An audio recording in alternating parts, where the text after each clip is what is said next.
행복한 교회 승리하는 성도 여러분, 하루의 성경 한 장 5분 메시지 30분 기도, 믿는 모든 사람으로 하여금 기도와 말씀 가운데 성숙하게 하는 153 경건의 시간에 오신 것을 환영합니다. 오늘은 278번째 함께하는 153 4월 20일 화요일 순서입니다.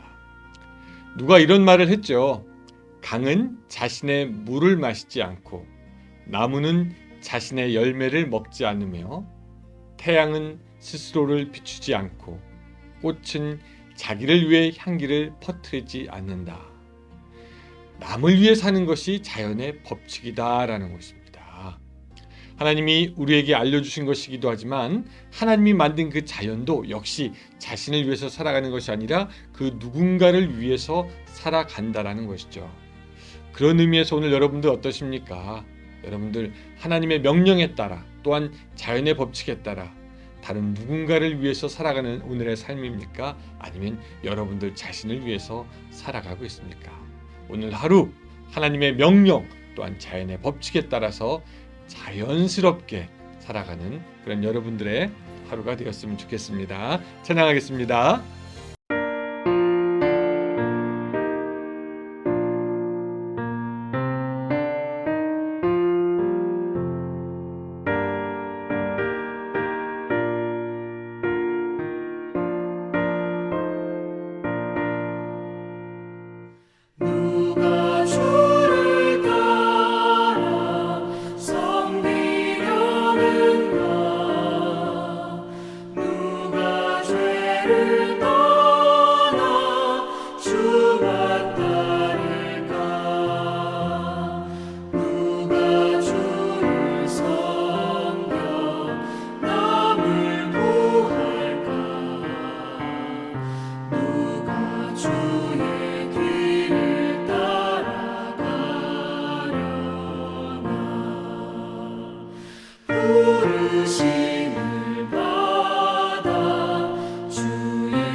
네, 말씀은 시편 112편 1절부터 9절까지의 말씀입니다.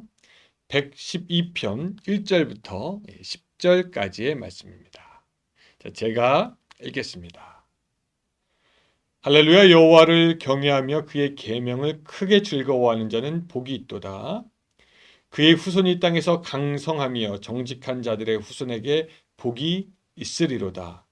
부와 재물이 그의 집에 있으며 그의 공의가 영구히 서 있으리로다.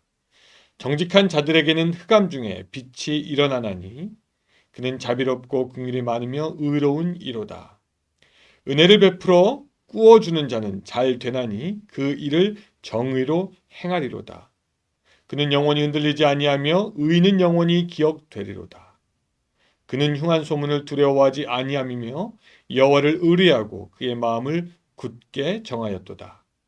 그의 마음이 견고하여 두려워하지 아니할 것이라. 그의 대적들이 받는 보응을 마침내 보리로다. 그가 재물을 흩어 빈궁한 자들에게 주었으니 그의 의가 영구히 있고 그의 뿔이 영광 중에 들리리로다. 악인은 이를 보고 한탄하여 이를 갈면서 소멸되리니 악인들의 욕망은 사라지리로다. 아멘. 우리가 성경을 보면서 하나님을 발견합니다. 그리고 하나님은 어떤 분인가 배우게 되죠. 또 한편으로는 사람을 보면서 사람으로부터 배우기도 합니다. 성경에 있는 믿음의 선조들을 보면서 그들의 삶이 어떠했는지, 그들의 믿음이 얼마나 귀한 것이었는지 우리는 그 사람들로부터 또 배우게 됩니다. 그런데 이 믿음의 선조들을 곰곰이 보게 되면은 그들에게는 믿음이 좋고 하나님을 사랑하였다는 것 외에 또 거의 항상 따라오는 것이 있는데 그것은 사람과 이웃을 사랑하고 아끼고 긍휼을 베푼 사람이다라는 것입니다. 즉 하나님께 잘한 사람은 보통 사람에게도 잘하고 그래서 하나님께 인정받은 사람은 보통 사람들에게도 인정받더라는 것입니다.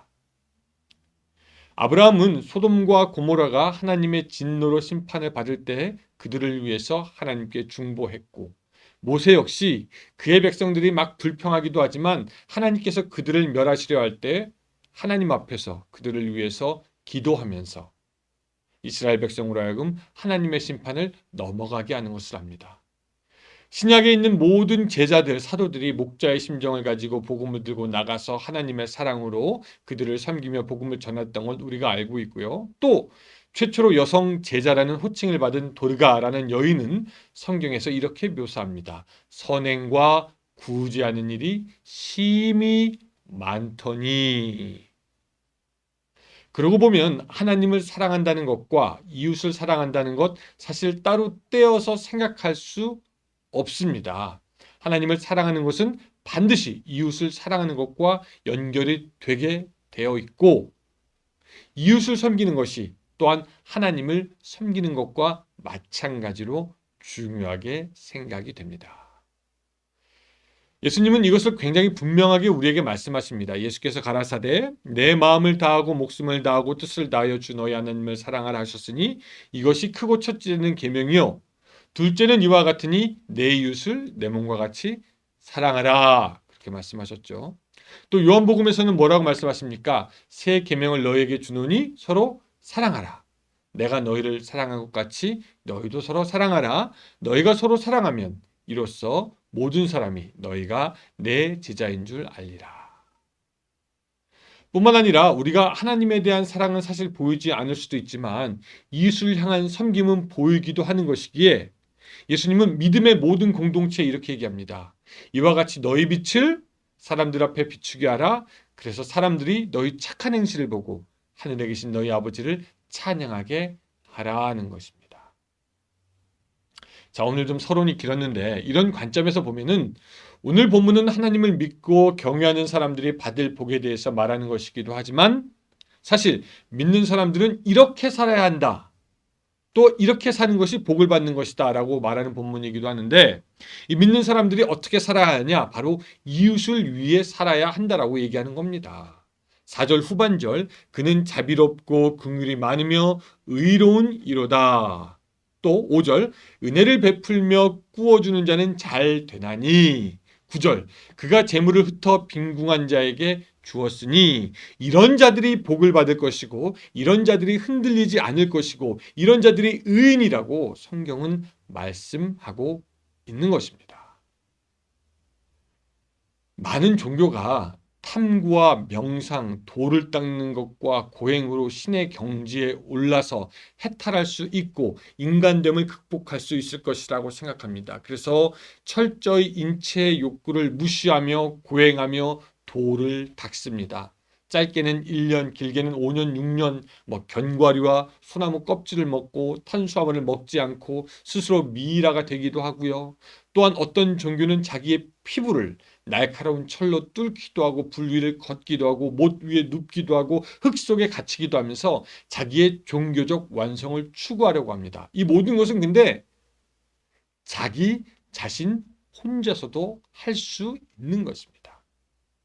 근데 문제는 이 기독교인도 그런 고행과 수행은 아니지만 이 관념적인 믿음이 머릿속에 있어서 내가 혼자 무엇을 하는 것으로 믿음을 완성할 수 있다라고 생각하는 경우가 있습니다. 자기의 종교적인 생활, 또한 자기의 학습, 자기의 연구, 그런 것으로 하나님이 원하시는 믿음의 모습에 이를 수 있다라고 하면서 그런 관념적인 신앙을 가질 수가 있는데, 여러분, 기독교 신앙은 우리가 머릿속으로 할 수 있는 것도 아니고 우리가 종교생활 잘한다고 해서 기독교 신앙을 하는 것이 아니라 이웃에게 나가야 하고 그들을 섬겨야 합니다. 왜? 예수님이 그렇게 모범을 보이셨기 때문에. 제자의 발을 씻기신 예수 그리스도처럼 우리가 그렇게 나아가야 하는 것이죠. 우리의 신앙은 믿는 것만 가는 것이 아니라 믿는 것과 이웃을 섬기는 것이 같이 가게 되는 것이 진정한 신앙이요 성경적인 신앙이 되는 것입니다. 여러분, 사랑하는 여러분들의 신앙은 어떻습니까? 하나님을 찾지만 정작 이웃을 품지 못하는 신앙은 아닙니까? 아니면 하나님을 사랑하고 또한 이웃을 사랑하는 신앙입니까? 이렇게 균형적인 성경적인 믿음으로 하나님의 참된 복을 받고 누리는 여러분들의 삶이 되시기를 주님의